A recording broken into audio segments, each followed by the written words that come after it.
வைகோவுக்கு Rajya Sabha seat தருமா திமுக? கூட்டணியில் திமுக தலைமைக்கு எவ்வித குடைச்சலோ கோரிக்கையோ கொடுக்காத கட்சியாக இப்போதைக்கு மதிமுக மட்டுமே இருக்கிறது. இருந்தபோதும் இந்த தேர்தலில் இரட்டை இலக்கத்தில் போட்டியிட்டால் மட்டுமே அங்கீகாரம் பெற முடியும் என்ற கட்டாயமும் அந்த கட்சிக்கு இருக்கிறது. இந்நிலையில் தமிழகத்தை சேர்ந்த 6 மாநிலங்களவை உறுப்பினர்களின் பதவிக்காலம் ஏப்ரல் 2ஆம் தேதி நிறைவுக்கு வருகிறது.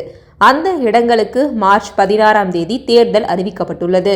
கடந்த மக்களவைத் தேர்தலில் திமுக கூட்டணியில் மதிமுகவுக்கு ஒரே ஒரு தொகுதி மட்டும் ஒதுக்கப்பட்டது.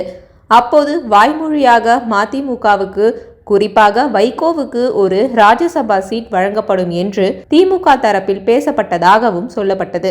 ஆனால் கடந்த முறை மதிமுகவுக்கு தராமல் அந்த இடத்தை முன்னர் எழுதி கொண்ட ஒப்பந்தப்படி மநீம தலைவர் கமலஹாசனுக்கு கொடுத்துவிட்டது திமுக. இதையடுத்து வைகோவும் துரை வைகோவும் எங்களுக்கு ராஜ்யசபா சீட் கொடுக்காதது வருத்தமே என வெளிப்படையாகவே வருத்தத்தை பதிவு செய்தனர். இந்த நிலையில் இந்த முறையாவது ராஜ்யசபா சீட் தங்களுக்கு கிடைக்கும் என்ற எதிர்பார்ப்பில் மதிமுக உள்ளது. ஆனால் ராஜ்யசபா சீட் கொடுத்தால் சட்டப்பேரவை தேர்தலில் கடந்த முறை போட்டியிட்ட தொகுதிகளை விட குறைவாகவே மதிமுகவுக்கு ஒதுக்கப்படும் என திமுக தரப்பில் தெரிவிக்கப்பட்டதாக தெரிகிறது.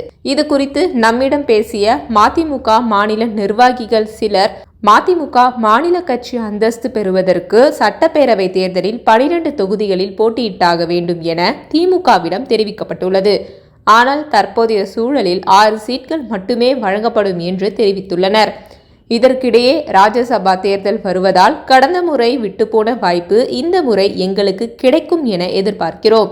கட்சியா தலைவர் வைகோவா என்று பார்க்கும்போது தலைவர் வைகோதான் எங்களுக்கு பிரதானமாக தெரிகிறார்.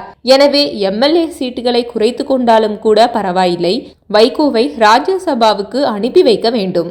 நாடாளுமன்றத்தில் தமிழகத்தின் குரலாக வைகோவின் குரல் மீண்டும் ஒலிக்க வேண்டும் என்பதே எங்களின் ஒரே எதிர்பார்ப்பாக உள்ளது என்றனர்.